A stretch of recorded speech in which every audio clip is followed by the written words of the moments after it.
Ele prometeu regressar. Naquele tempo meu povo conhecerá meu nome.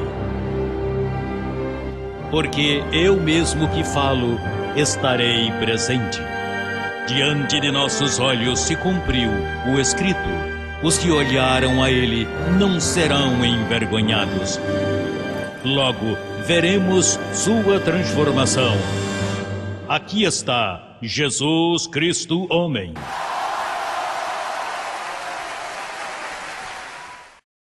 O tema de hoje é falsa ciência versus a verdadeira ciência.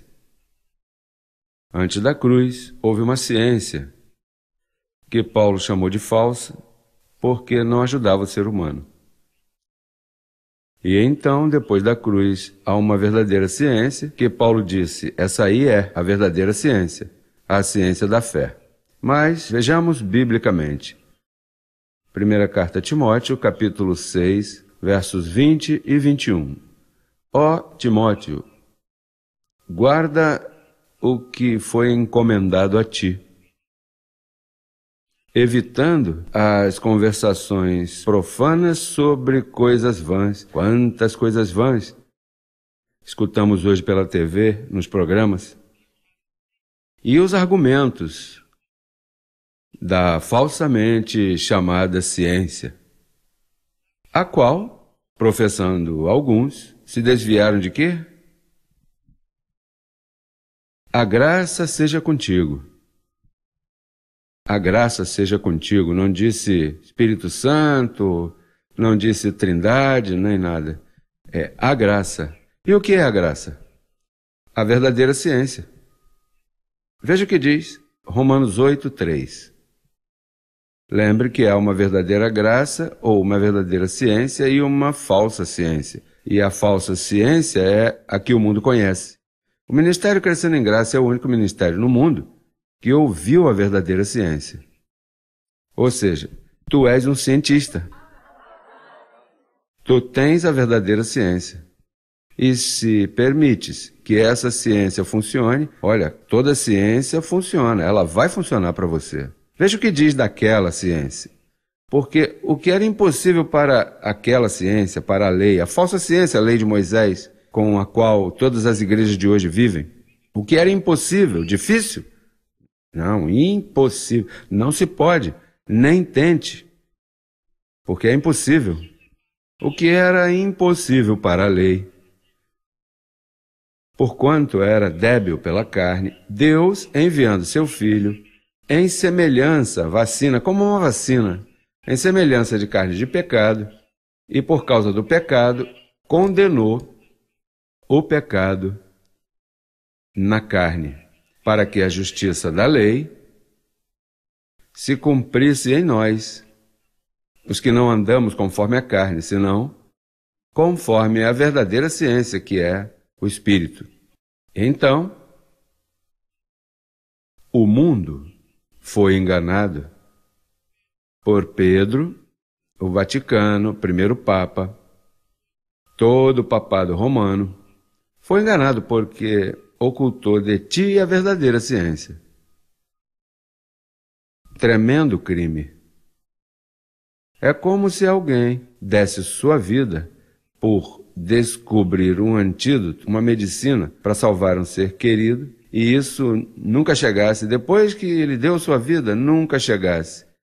Senão que chegasse outras coisas genéricas que não funcionam. Por 2000 anos, enganaram ao mundo com uma ciência falsa. E os culpados são os religiosos. E depois dizem, não fale mal deles, apóstolo. Você fica mal falando mal deles. Ficou mal falando mal daquele que matou um filho a ti, um filho teu? São os assassinos. Honestamente, quando eu tiver o poder em minhas mãos, quando todos os meus inimigos forem postos sob meus pés, eu vou me portar mal. E mais, olha, Hitler diante de mim vai ficar pequeno. Digo, no aspecto espiritual.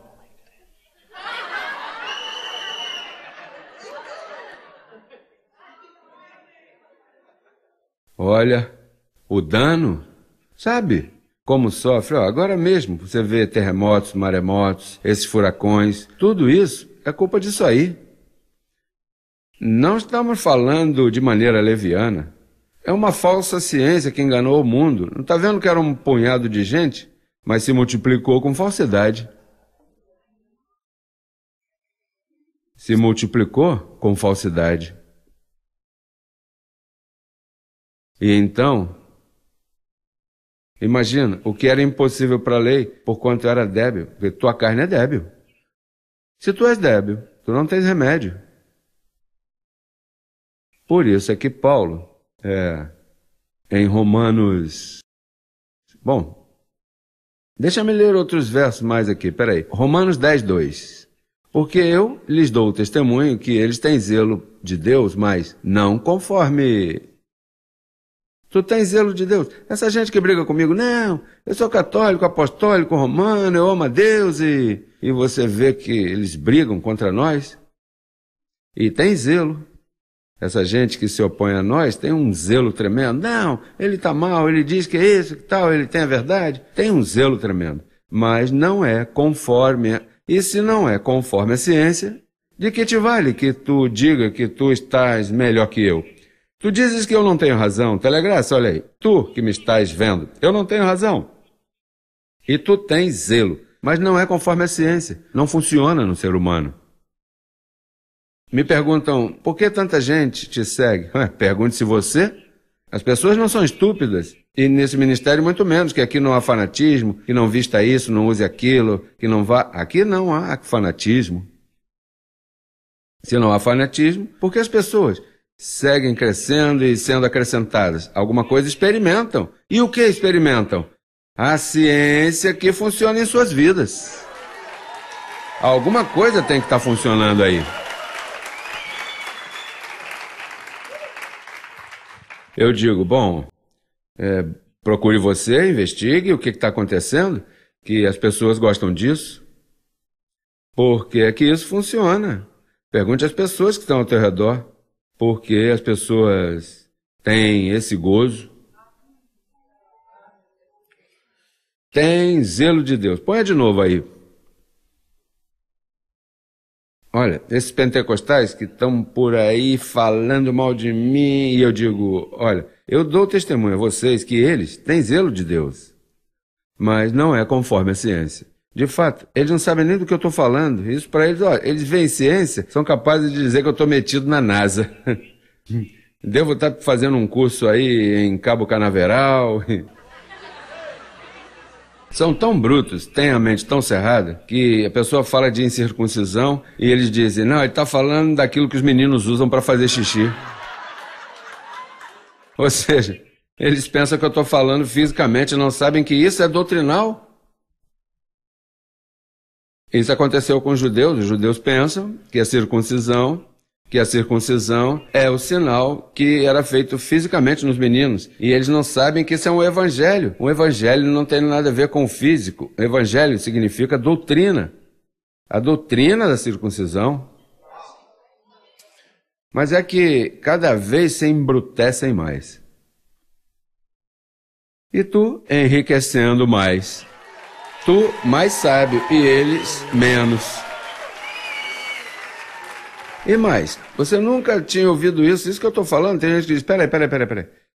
Apóstolo, você ainda tem coisas escondidas aí? Porque eu nunca havia falado disso.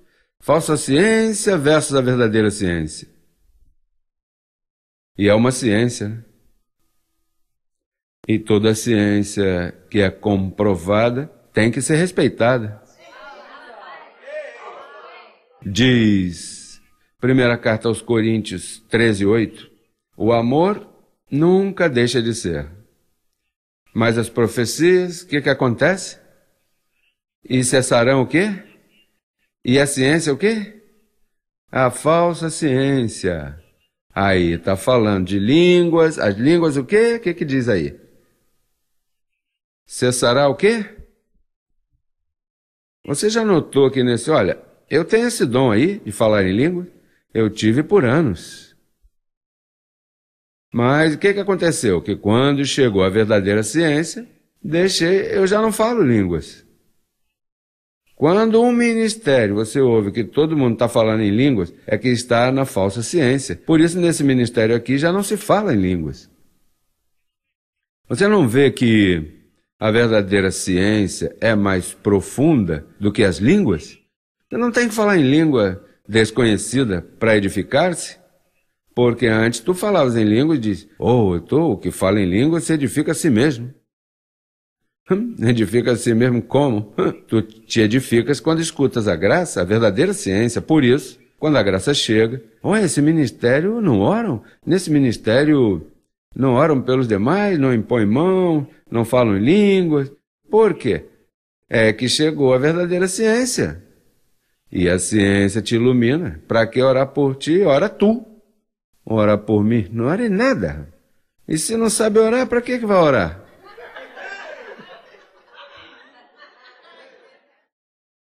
Como é que você vai orar por mim? Diga. O que você vai dizer? Abençoa o apóstolo. Eu já estou abençoado, rapaz. Ajuda o apóstolo. Eu já estou ajudado. Cuida do apóstolo. Eu tenho anjo. Como é que você vai orar? Diga-me. Ora por mim, vamos.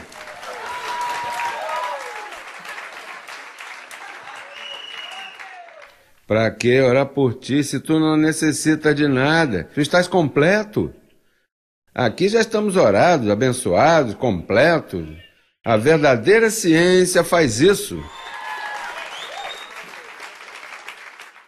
Essas igrejas por aí que com uma urna, recorde-se, põe a sua petição de oração na urna para que os diáconos domingo, quando forem ungir a urna, Então as velhinhas todas, meu neto, e põe colocar, não, que eu coloquei lá na urna de oração. Isso é de meninos. Aqui não se pode. Quando você chega à verdadeira ciência, se exige a você que seus pensamentos, quando chegue, sejam ordenados antes de falar. É exigido que tudo que você fale primeiro pense. Não, isso aqui é o que vai. Você é uma pessoa pensante, porque a verdadeira ciência te faz um pensador. Saem de você essas besteiras, bobagens, tudo isso. Primeira carta aos Coríntios, capítulo 2, verso 6. Sem dúvida, falamos sabedoria entre os que alcançaram maturidade. E sabedoria não desta terra ou deste século, nem dos príncipes, dos apóstolos, dos governos deste século que perecem. Mas falamos sabedoria de Deus em mistério, a sabedoria oculta, a qual Deus predestinou antes dos séculos para a nossa glória. A que nenhum dos príncipes deste século conheceu, porque se tivessem conhecido, nunca teriam crucificado ao Senhor de glória. Quer dizer que essa sabedoria, Paulo estampou aqui, mas não pôde ser explicada porque ninguém a conhecia. Até 1973, quando se despertou em mim Jesus Cristo homem, nem eu a sabia. Esse véu aqui não sabia nada, eu era um religioso também. Isso aí estava velado para aquela época, para este tempo. E começou a verdadeira ciência, então, a correr. E por isso é que está acontecendo o que está